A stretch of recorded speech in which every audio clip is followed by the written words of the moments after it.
احنا بنقدر نعرف النحل اذا كان هيطرد او في سرقه او في امهات كذبه او هو في الطريقه بتاعته دي ما بيكشفش. طب الحاجات دي لو ظهرت عنده يمنعها ازاي؟ ونجمعه تاني. هو عنده هيطرد نحل ازاي في الشتاء ده؟ ما انا بقول لك هيطرد ازاي في الشتاء ده؟ ده يا دوب في موسم النشاط. على فكره عموما لا عندنا ما شاء الله المرعى ضخم وهايل. طبعا ده حاجه معروفه بس انا ضخم بس هو سيميلر لروسيا. بالظبط كده. هل بيحصل تفريط فلوس كتير؟ المرعى كان في الغابات يعني هل في تفريط فلوس كتير؟ نعم في تفريط فلوس كتير؟ لا ليه؟ المرعى كتير. فما فيش داعي للتطوير ده. احنا خباك ازاي؟ وبعدين بيغيروا داخل الملكه كل سنه. في بلد في روسيا اسمها رودنيا. There is a country in Russia called Rodnia. Called what? Rodnia. It's a place in Russia, a city in Russia. Oh, okay. رودنيا. المستوى النبات اللي ناكل والنحل فيها يوميا بنفرز عسل. The forage there allow them to extract honey every day. في اماكن مختلفه حوالي 20 او 30 طائفه. There is 20 to 30 races. فاكتر من اماكن. In different. يوميا بنجمع عسلات يعني كميه عسل يوميا. Every day they collect supers and extract. اللي هي اجابه بقى اللي هي منطقه ونحال ونحل. So that's what like we say the area, the plant, the foraging, beekeeper and bees. And even though I live in Alaska where it's cold, and I come here and I see a small entrance like this on the bees, and everybody's like this, they're trying to cool the hive. You pay attention to what the bees, and I hope that's what everyone here can learn to listen to the bees. أنا موضوع أسئلة النمبر في هاني بي سيزون إن ألاسكا أو USA. Again? Number seasons. Honey bee season. One season, one harvest for about 4 months. Egypt 3. Yeah. Citrus, Cotton and persimmon. kind of queens. what's the strain of the queens you are using? I use Russian queens. It's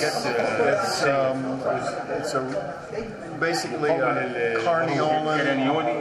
There's a lot of carniolan in it. We call them RC, Russian carniolan, hybrids.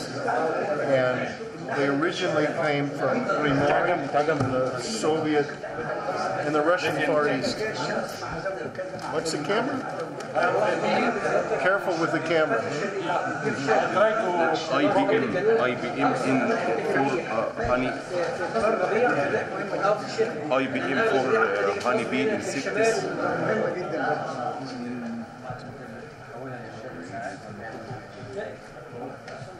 Insects or disease.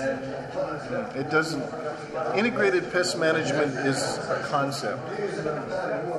Number one is identify the pest. If you're growing cotton, you want to know what cotton weevils look like, boll weevils look like. If you're the date palms, they're evidently some kind of fungus that goes inside the thing. You have to be able to identify this pest. Number two, the next question is there an economic impact? If I open a hive and I see one varroa mite, maybe no problem. Dangerous. Yes. But if I see 100, maybe a problem. And each area has its own level of tolerance. Only as far as if it's 100 meters, that's all the farther they're going to go. You know? بقول لحضرتك ايه؟ هو فاكر قصه الراجل اللي بتاع حرامي البنوك ده؟ بيقول لك افرض لقى الزهر اللي هو عاوزها على بعد 100 متر، هيطير بعدها ليه؟ ياخد حسب احتياجاته. بس هو انا مش سامعين السؤال ولا الاجابه. مش قلت لك انا حاضر. هو كان فينا سؤال معلش حاضر انا اسف لا مش مايك ولا حاجه. هو الحاج كان بيسال لنا سؤال انه احنا قلنا النحل بيطير في دايره قطرها 5 كيلو فهو هل بالفعل النحل كله بيقدر يوصل ل 5 كيلو ولا بعضه بيوصل ل 5 كيلو وبعضه ما بيقدرش؟ فهو الراجل جاوب بيقول ايه؟ افتكر قصه الحرامي بتاع البنك. افرض النحل خرج من الخليه سرح، لا الزهره اللي هو بيحبها واللي هو عايز منها اقصى حاجه ممكنه من حبوب اللقاح والرحيق على بعد 100 متر، هياخد احتياجاته ويرجع. هو عاوز يطير اكتر من كده ليه؟ يعني لو لقى اللي هو عاوزه في اقرب مسافه هيطير اقرب مسافه ويرجع. لو ما لقاش هيطير ابعد عشان يجيب، ما لقاش هيطير ابعد عشان يجيب لغايه ما يوصل حدوده 5 كيلو. Okay, should we keep going now? Yeah, I think. هل سؤال تاني قبل ما ننقل؟ He has one question back there. يا عم رباح بعد اذنك مش هختلف معاك يا محمد ولا هختلف معاك ولا هتخانق معاك ولا هديك فرصه. يا باشمهندس. Okay, he has one question back there. Yeah. As a 5 kilometers fly is not big burden for the bees. Well, I mean, they will fly 15 kilometers if they have to. بقول لك جت بقول لك هو لو مضطر يطير 15 كيلو هيطير 15 كيلو. لو مضطر يطير لغايه 15 كيلو هيطير 15 كيلو. الجوع كافر يا مولانا. But it's, you know, it's like driving your truck. لانه هيرجع محمل. It's like driving your truck in the desert. You know, if you know that it's 500 kilometers between fuel stops, you better bring enough gasoline to go 500 kilometers. Okay, if it goes to the end or as far as it collect the same amount like the. Well, yeah, but it's going to use up some of that energy coming back. You know, if it goes out and gets 1 milliliter, yeah, it might take. But it uses some of them in yeah, because it takes energy to fly on this wing. النحل يعمل ايه؟ is the feeding or overwintering could be a cause in fault mother the queens not true queens. مالهاش علاقه خالص. I don't know if I understand. I don't understand either. مات كثيرة اسمها ايه بالانجليزي؟ اللي هي اللاينج ورك. The laying worker. If the queen fails, usually with mellifera bees, it takes about a month before you get laying workers. Laying workers, it's almost impossible to requeen. You know? But that's why you want to inspect your bees before they go into winter. Make sure you have a good queen. But feeding or foraging or feeding could be a cause of that. محمد في اسباب. لا التغذية مالهاش علاقة. يعني في الأسئلة كل الأسئلة. يا جماعة سكين لحظة بس لحظة اللي عايز يسأل ايه في الأسئلة المناظر ايه في الأسئلة؟ لا مفيش أسئلة. مفيش أسئلة. طيب من فضلك طب نخلص المحاضرة وبعدين في الأسئلة بعد ما نخلص عشان اللي عايز يسأل يقعد واللي عايز يمشي يمشي واللي عايز ياكل واللي عايز يصوم يصوم. Let's go back. Okay. So bee diseases can be grouped into 5 categories. أمراض النحل ممكن تقع تحت واحدة من 5 مجموعات. Bacteria, يا إما المسبب يكون بكتيريا fungus, أو فطر virus, أو فيروس protozoan, أو بروتوزوا or mites. أو حلم أو واحد من أنواع الحلم. An example of bacteria is American foul brood or European foul brood. أمثلة للأمراض البكتيرية زي عفن الحضن الأمريكي والأوروبي. مرض الحضن الامريكي. And it's not that American foul brood came from America or European foul brood came from Europe.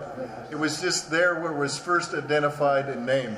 مش معنى لما نقول تعافن الحضن الامريكي يعني ده جاي من امريكا او تعافن الحضن الاوروبي جاي من اوروبا، لا هو اكتشف اول مره في امريكا واكتشف اول مره في اوروبا، لكن مش معناه ان هو جاي من هناك، هو اكتشف هناك اول مره مش كده سمي بالمكان اللي يكتشف فيه.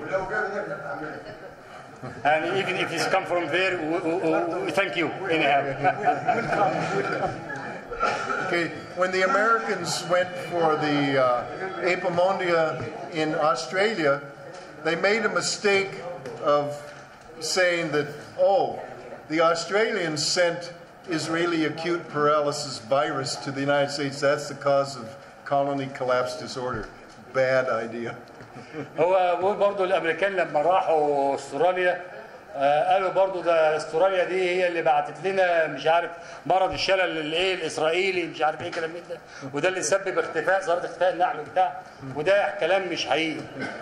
So you have to be careful what you tell people at a big meeting, international meeting. عشان كده الواحد لازم يبقى حريص في اللقاءات المؤتمرات الدوليه والحاجات دي بيقول ايه لمجموعات الناس، يعني لازم الكلمه تبقى بحساب، ما يقولش كلمه هي مش متاكد منها وطلع اشاعه على مكان ان هو سبب مرض لمكان او حد عمل مشكله لحد.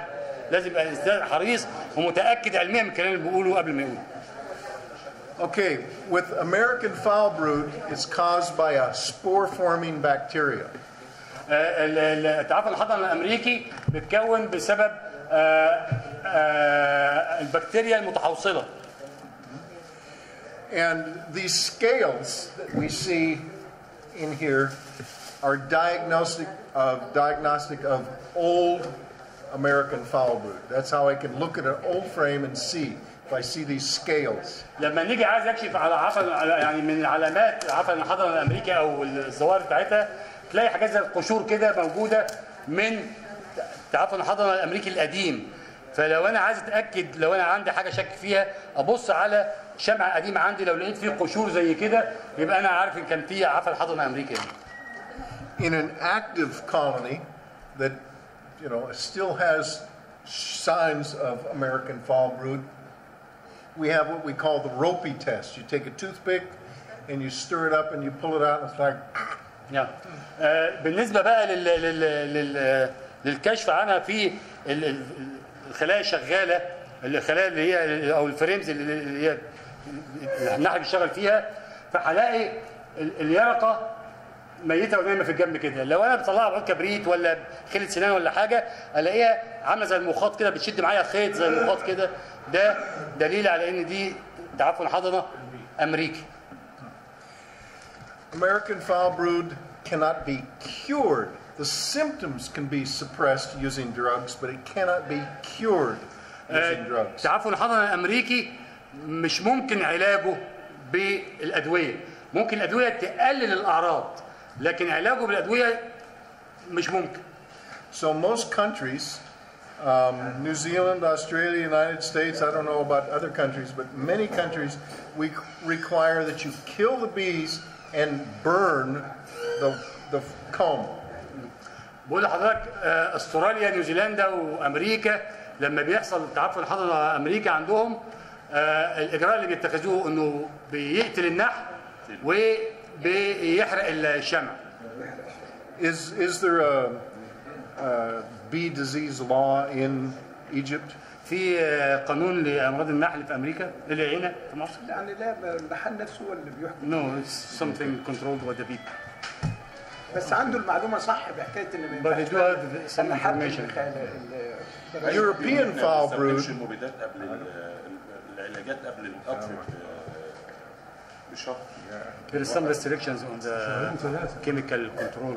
They stop it, even they're using it, stop it 2-3 months before the honey flow. Okay, European foul brood is also a bacteria. برضه تعفن الحضري الاوروبي هو برضه مسببه بكتيري. It's not as serious as American foul brood, but some states still say you have to burn the frames and destroy رغم ان هو مش خطير قوي زي تعفن الحضري الامريكي، لكن في بعض الولايات في امريكا ما زالت بتقول ان لازم النحل اللي فيه تعفن الحضري الاوروبي لازم يتحرق برضه. يعني بعض الولايات بتصر انه يتحرق رغم انه مش خطير زي تعفن الحضري الامريكي. With almost any brood disease, you should always think about it when you're inspecting a colony. If you see a spotty or poor brood pattern, not even all the way across the frame, you should look closely at the larva. يعني لازم اكون ناصح وانا بكشف على الخليه. لما بلاقي بعض الاصابات بالتعفن الحضنه متنطوره كده في لا في البرواز. المفروض ابدا ابص على اليرقه. So with European foul brood, it's typically the larva dies and it looks like a wet mattress in a pipe or something. It's just slumped, like somebody got a big wet blanket and just threw it in a pipe. It's slumped down like this. في التعفن الحضني this American one. That's European. European. التعفن الحضني الأوروبي هنبص على اليرقة، بص لها ميتة ولازقة في جدار العين، في جدار العين، وزي ما تكون انت عارف ايه، عندك سجاده كده انت رميتها على حاجه كده ولزقت فيها. And healthy larvae are pearly white. And disease larvae often look like coffee with some milk in it, a brownish color. اليرقه الطبيعيه اللي هي صحتها كويسه، اليرقه الطبيعيه المظبوطه لونها ابيض شاهي فاتح.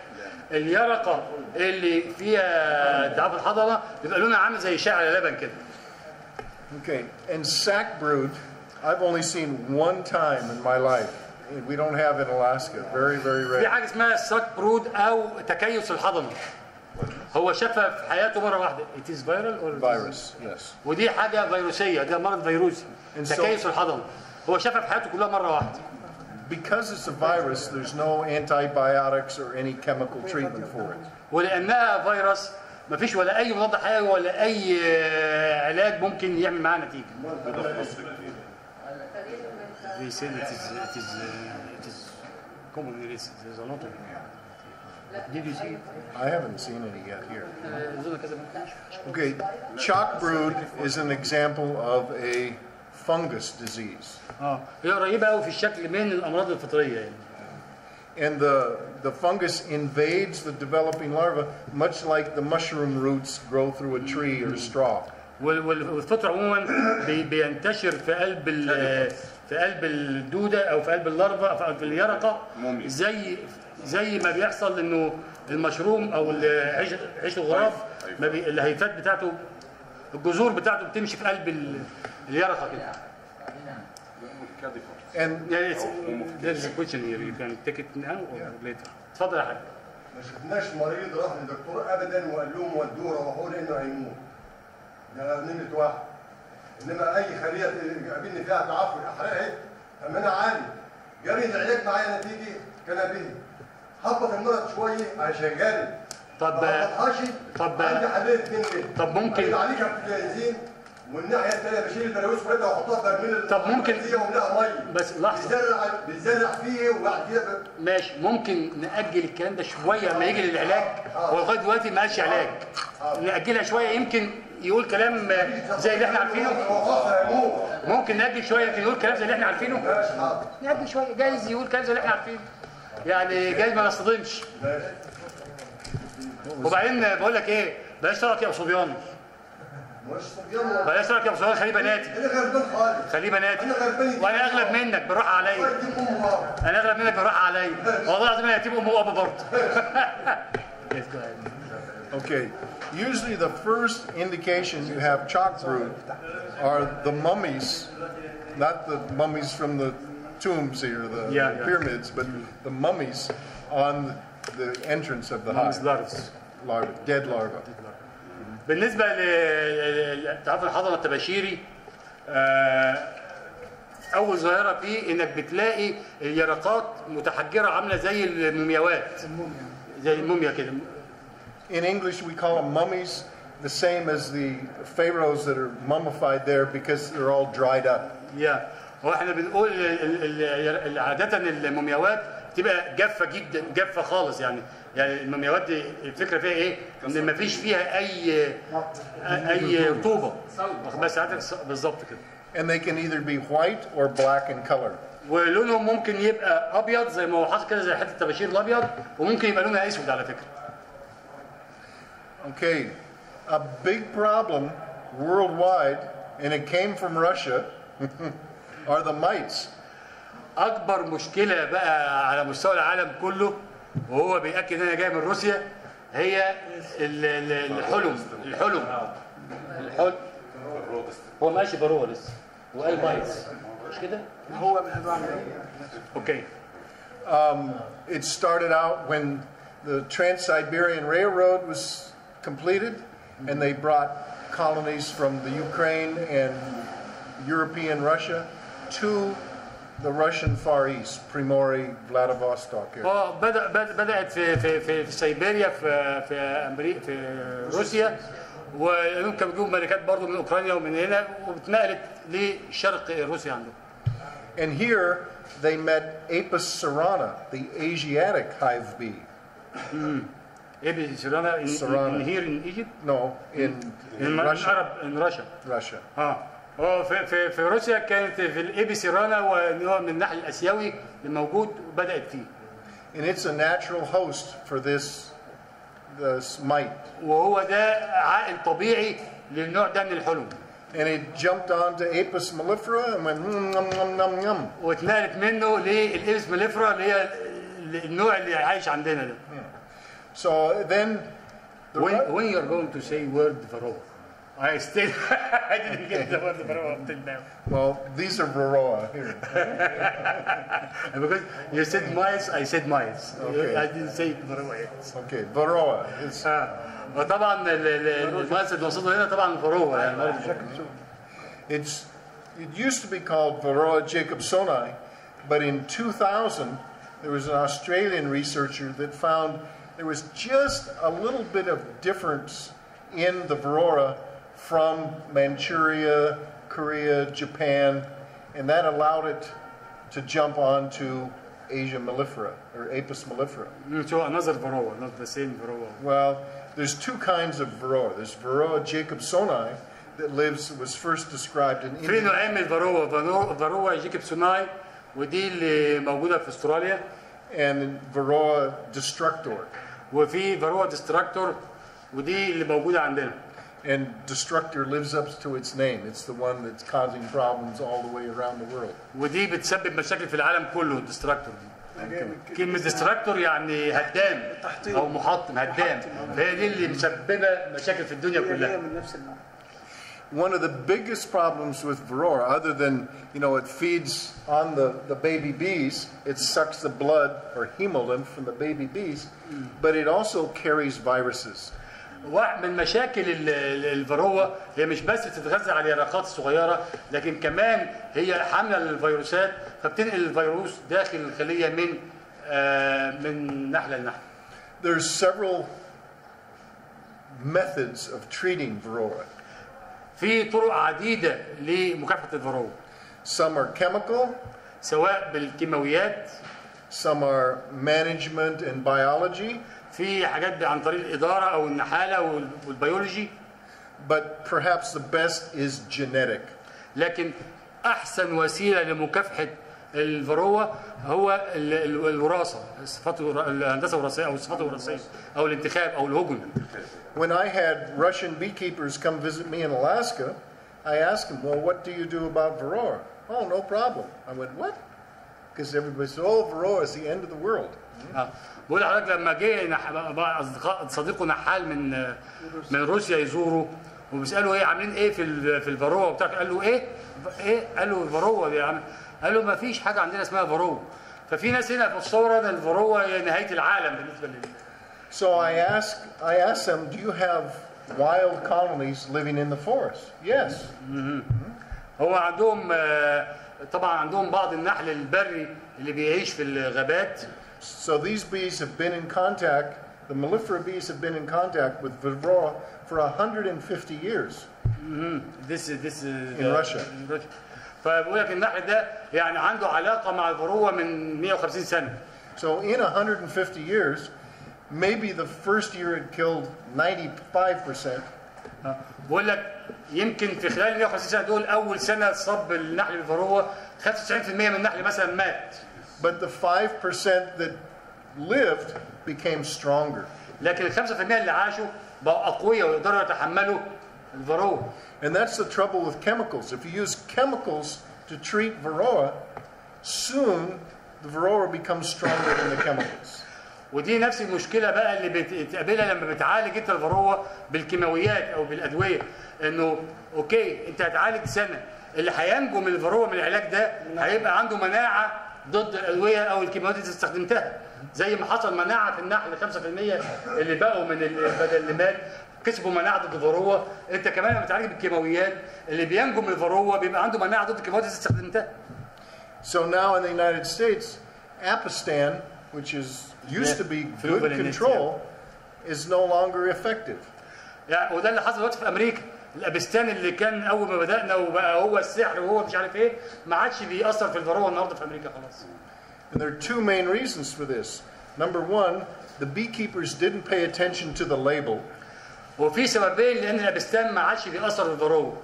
السبب الاولاني ان النحالين ما بيقروش التيكت كويس او بيقروش تعليمات كويس قبل ما يستخدم الابستان. وده معناه انه لازم لما اجي استخدم اي حاجه في الدنيا لازم اقرا التعليمات اللي موجوده عليها، اللي صنع الحاجه دي اي تعليمات عشان تاخد احسن نتيجه منها.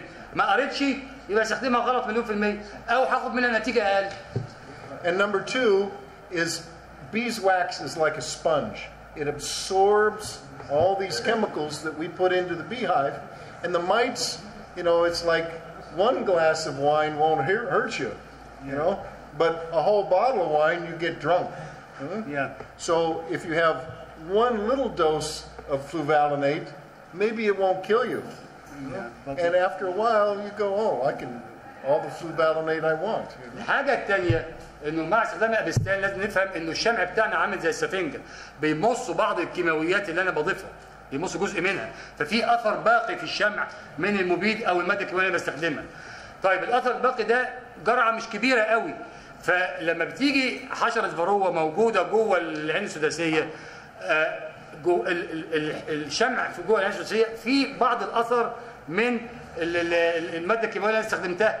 ده بالظبط زي ما يكون واحد ايه مثلا شرب بق بيره، خلاص مش هيسكر يعني، لكن لما يشرب برميل بيره يعني الدوز مش هيسكر، فالدوز مش فعاله فبتديها مقاومه ضد هذه الماده الكيماويه. Then you try another chemical and they get resistant to that.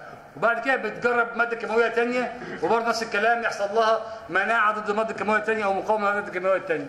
The other kind of mite is the honeybee tracheal mite that lives in the breathing tubes of bees. النوع الثاني من الحلم اللي بيصيب القصبه الهوائيه للنحله. And this is a good example of survival of the fittest.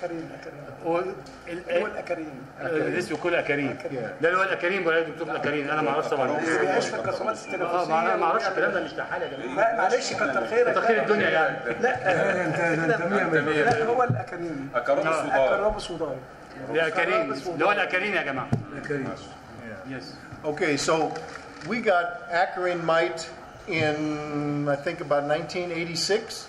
هو جاله من الاكارين سنه 86. And by about 1992, they say that it wiped out 50% of the bees in America. It's finished 50%. Yeah. وسنه 92 كان الاكارين ده قضى على حوالي 50% من النحل الموجود في امريكا. But now the population is back up because the bees that were susceptible to the acarine mite have all died out.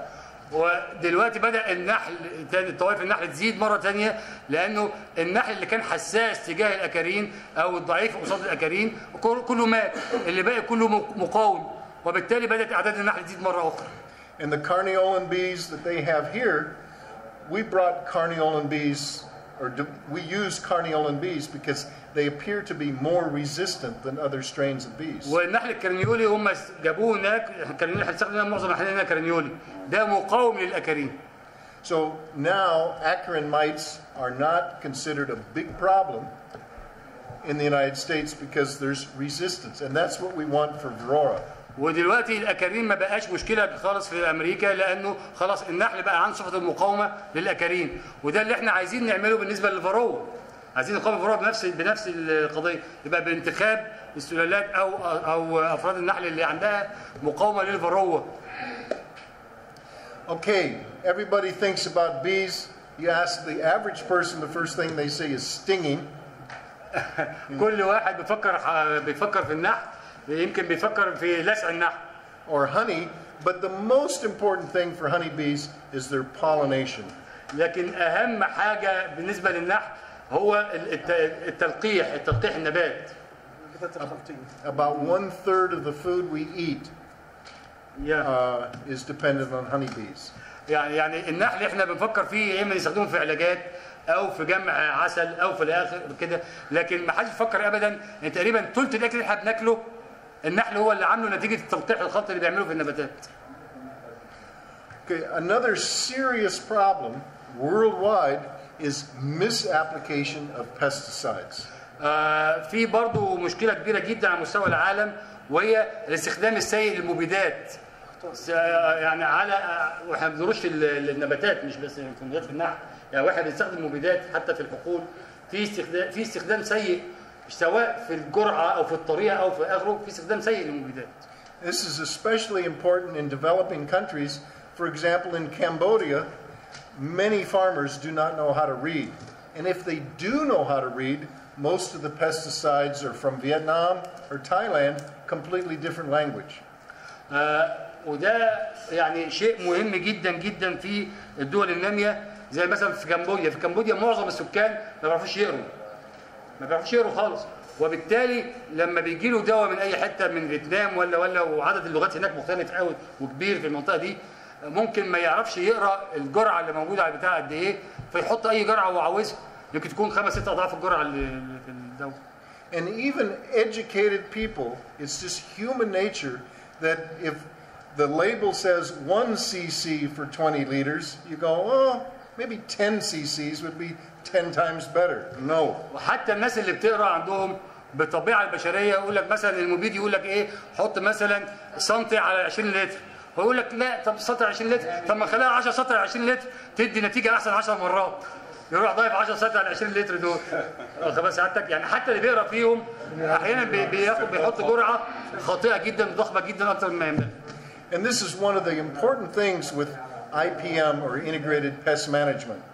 ودي حاجه من الحاجات المهمه جدا في المكافحه المتكامله لاي نوع من الحشرات. Number 1 is identify the pest. نمره 1 انك تقدر تميز الحشره او تميز الآفة. Number 2 is determine if it's making an economic impact on whatever you're doing. نمره 2 تقدر تميز بقى هل الاصابه ناتجه عنها اصابه اقتصاديه ولا يعني حاجه اقدر اتعايش معاها، ولا اصابه اكتر من قدرتي على التحمل بحيث لو عالجتها اكسب اكتر. يعني ممكن جدا الاصابه تكون في مستوى لو عالجتها اخسر ما اكسبش. واخد بال ساعتك؟ فنمره 1 احدد الآفة، نمره 2 احدد هل مستوى الاصابه ده مستوى اقتصادي ولا اقل من المستوى الاقتصادي. So if I see one varroa in my colony, I don't want to rush out and buy chemicals. يعني مثلا لو انا شفت مثلا حشره فروه واحده في الخليه بتاعتي ما اروحش جري اشتري مبيدات بقى واحط في الخليه بتاعي. Because maybe my bees can stand a low level of varroa infestation and still be economic. لانه ممكن جدا النحل بتاعي يتحمل عدد قليل من الفروه موجود ويديني برضه محصول كويس او يديني محصول اقتصادي كويس. الحد الاقتصادي الضرر. الحد الاقتصادي الحد الاقتصادي ضرر الآفة كل ما كانت يعني what's the economical level of infestation? That varies. It's different in Alaska, California, Georgia, Egypt. الحد الاقتصادي يختلف من مكان لمكان، يختلف في ألاسكا عن جورجيا عن مصر عن أي مكان آخر. There's no one number.